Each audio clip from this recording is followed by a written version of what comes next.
সায়ন্তন আর দুর্জয়ের কাণ্ড দেখে অবাক হয়ে গেল উজি আর ঋষি। সম্পূর্ণ জানতে দেখতে থাকো। গল্পে শুরুতেই দেখা যায় সায়ন্তন নামক ছেলেটা বারবারই সন্দেহের কারণ হয়ে দাঁড়িয়েছে উজির, আর উজি কোনোভাবেই তার দিক থেকে সন্দেহ সরাতে পারছে না। আর জিৎ বসুকে সবটা ইনফরমেশন দিয়েছে আর বলেছে সবটা খোঁজার জন্য। এরপরে জিৎ বসুও তার কাজ শুরু করে দিয়েছে, কিন্তু ঋষি সবাইকে এটা বোঝানোর চেষ্টা করে যে ছেলেটা সত্যি খুব ভালো, সে না থাকলে ঋষি হয়তো আজকে বেঁচে বাড়িতে ফিরে আসতো না। কিন্তু উজি তখন বলে, ঋষি তুমি ব্যাপারটাকে একটু অন্যভাবে দেখছো বলে তোমার এমনটা মনে হচ্ছে, কিন্তু সবসময় এমনটা হয় না। কারণ যে আজকে তোমার জন্য কিছু করেছে তাকে আমাদেরকে মনে রাখতে হবে কিছু পাওয়ার জন্যই করেছে, তার কোনো ইন্টেনশন ছিল আছে, তাই সাবধান হয়ে যাওয়াটাই ভালো। এরপর ঋষি বলে, কিন্তু ও না থাকলে তো আমি প্রাণেই বাঁচতাম না, এটা তো আমাকে ভাবতে হবে তাই না? তখনই উজি বলে, তুমি শুধু শুধু চিন্তা করছো, আমরা একটু ছেলেটার সম্পর্কে খোঁজ খবর নিচ্ছি, ছেলেটা যেই কথাগুলো বলেছে সেগুলো আদেও সত্যি কিনা, ব্যাস এটুকুই। এর মাঝখানেই সায়ন্তন দুর্জয়ের সাথে কথা বলতে থাকে আর বলে, আপনি চিন্তা করবেন না, যেমন যেমন বলেছিলেন ঠিক তেমন তেমনই কাজ হচ্ছে, আপনি শুধু দেখবেন আমি যেন আমার টাকাটা ঠিকঠাকভাবে পেয়ে যাই। যদি আমি আমার টাকাটা ঠিকঠাকভাবে পেয়ে যাই তাহলে কিন্তু আর কোনো অসুবিধা হয় না। এরপর দুর্জয় বলে, খেয়াকে তোমার কেমন লাগলো? সায়ন্তন বলে, আচ্ছা মেয়েটা ভালো, আমার তো বেশ ভালো লেগেছে। দুর্জয় বলে, তোমার কাছে একটা অপরচুনিটি আছে, তুমি যদি ওই মেয়েটাকে নিজের প্রেমের জালে ফাঁসিয়ে বিয়ে করতে পারো তাহলে কিন্তু একেবারে সুদূর ব্যানার্জি বাড়ির জামাই হয়ে যাবে। মানে বুঝতে পারছো তো তোমার বিজনেসটা কত হারে বেড়ে যাবে।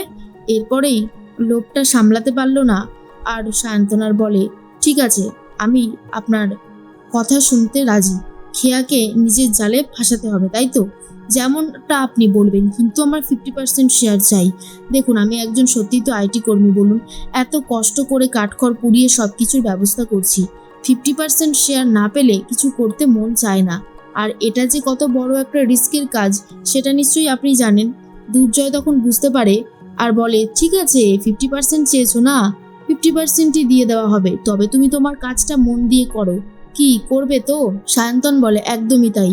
এরপরেই দুর্জয় সায়ন্তনকে আরও সবকিছু ইনফরমেশন দিয়ে দেয় ঠিক কি করতে হবে।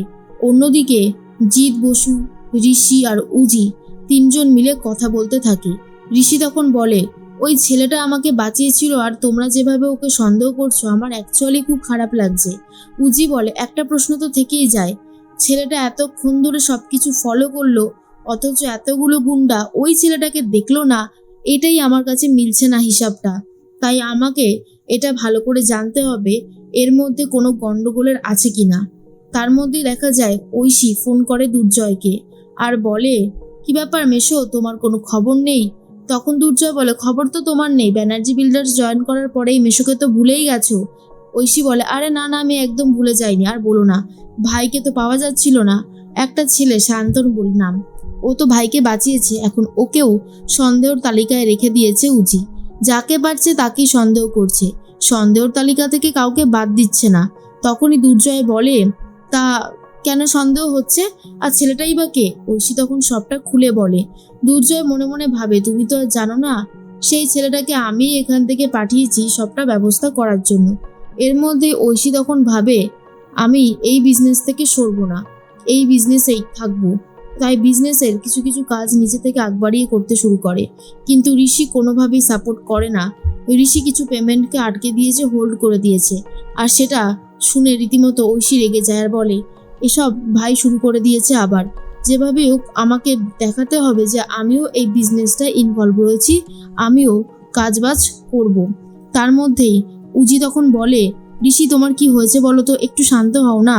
ঋষি তখন বলে, আমি তো শান্তই আছি, কিন্তু যা শুরু হয়েছে সেটা আর ভালো লাগছে না। দিদি এই বিজনেসে ঢুকে এই বিজনেসটার একদম ক্ষতি করার চেষ্টা করছে। ঐশী তখন বলে, এই ভাই শোন, আমি না বিজনেসের কোনো ক্ষতি করছি না, আমি শুধু এটুকুই বলতে চাইছি যে এই বিজনেসে আমিও আছি, তাই এই বিজনেসে আমাকে ইনভলভ করতে হবে তোকে। অন্যদিকে নিশা রেডি হচ্ছে বেরোবে বলে। ভানু তখন বলে, আমাদেরকে আরও দুটো স্ক্যামিং সেন্টার খুলতে হবে আর তার জন্য টাকা লাগবে, আমি কি ওখান থেকে নেব টাকা? তখন নিশা বলে, হ্যাঁ নিয়ে নে, আমি আজকে যাচ্ছি জিৎ বসুর সাথে দেখা করতে, ফাইনাল বিয়ের কথা বলতে। ভানুর তো শুনে খুব খারাপ লাগে আর বলে, নিশা তুই তাহলে সত্যি সত্যি বিয়েটা করছিস? তোর মনের মধ্যে নিশ্চয়ই কিছু আছে, না হলে তুই এই বিয়েটা করতিস না। তুই এভাবে আমাকে কষ্ট দিতে পারবি নিশা? নিশা তখন বলে, ভানু আরে এটা একটা স্কিম, তুই বুঝতে পারছিস না? টিকে থাকতে গেলে অনেক কিছু করতে হয়, আর এটাও তার মধ্যে একটা। তুই একটা কথা মাথায় রাখবি, এসব বিয়ে সংসার এসব আমার দ্বারা হবে না। বিয়ে করলে আমিও জিৎ বসুকে আমার চোখের সামনে রাখতে পারবো, জানতে পারবো কখন কি ধরনের কি করছে, আর তার জন্যই আমাকে এই স্টেপটা নিতে হয়েছে। তুই এসব নিয়ে ভাবিস না তো। কিন্তু ভানু অ্যাকচুয়ালি নিশাকে ভালোবাসে, তাই বারবার করে নিশার সাথেই থাকতে চায় সে। অন্যদিকে বেরিয়ে যাওয়ার পরেই ফোন করেছে জিৎ বসু আর বলে, কি আপনি রেডি তো? কখন আসছেন? নিশা তখন বলে, আমি ঠিক টাইমে চলে যাব। মনে আছে তো হোটেলটার নাম? আরও একবার হোটেলটার নাম মনে করিয়ে দেয় জিৎকে। আর জিৎ তখন ভাবে, আজকে ওই হোটেলেই যাচ্ছে কেন নিশা? শুধু কি মিট করার জন্য, নাকি অন্য কোনো ব্যাপার আছে সেটা জানার জন্য? এরপরে দুর্জয় আর সায়ন্তন সেই হোটেলেই একটা জায়গাতে মিট করে, আর দুজন মিলে কথাবার্তা বলতে থাকে। দুর্জয় খেয়ার সমস্ত রুটিনটা বলে দেয়, খেয়া কখন কলেজে যায়, কখন ফেরে, কখন জিমে যায়, কখনই বা নাচের ক্লাসে যায়। এরপর সায়ন্তন বলে, আপনি যেভাবে বললেন এখন তো শুধুমাত্র আমি টোপটা ফেলবো, তারপরে মাছ টোপটা গিললেই হয়ে যাবে কাজ। দুর্জয় বলে, খুব সাবধানে, ওই উজি মেয়েটা কিন্তু খুব চালাক, যখন তখন যা কিছু করে ফেলতে পারে। আর এরপরে সায়ন্তন বলে, একটা ভুল আমাদের হয়েছে, গাড়িতে আমি ছিলাম, মুখটা অবশ্য দেখা যায়নি, সিসিটিভি ফুটেজে যদি গাড়িটার ভেতর চেক করে তাহলে আমি ধরা পড়ে যেতে পারি। দুর্জয় বলে, আরে এত কাছাকাছি তুমি করলে কি করে?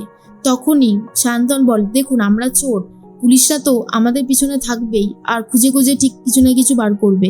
তবুও আমি চেষ্টা করেছি যতটা মুখ ঢেকে রাখা যায়, এখন সবটাই কপাল।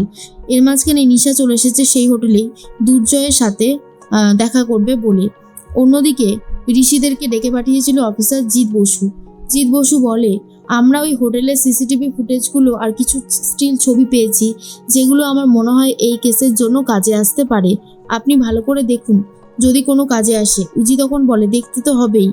আর ঋষিকে কি খাইয়ে দেওয়া হয়েছিল, কি খাইয়ে ঋষিকে অজ্ঞান করানো হয়েছিল, সেই সমস্ত খাবারের রেজাল্টগুলোও চলে এসেছে। যা দেখার পর উজি রীতিমতো ভয় পেয়ে যায়, আর বলে, এগুলো তো এক প্রকার বিষ, আর এগুলো তোমাকে খেতে দেওয়া হয়েছে। যে বা যারা তোমার সাথে এই অন্যায়টা করেছে না, আমি তাদের একটাকেও ছাড়বো না। এমনটাই বলতে থাকে উজি। মনে মনে একটা কথাই শুধু ভাবে উজি, যে এই কাজটা করেছে তাকে তাড়াতাড়ি করে সামনে নিয়ে আসতে হবে। বলা যায় না, সে হয়তো আবারও কোনো একটা চাল চেলে বসলো।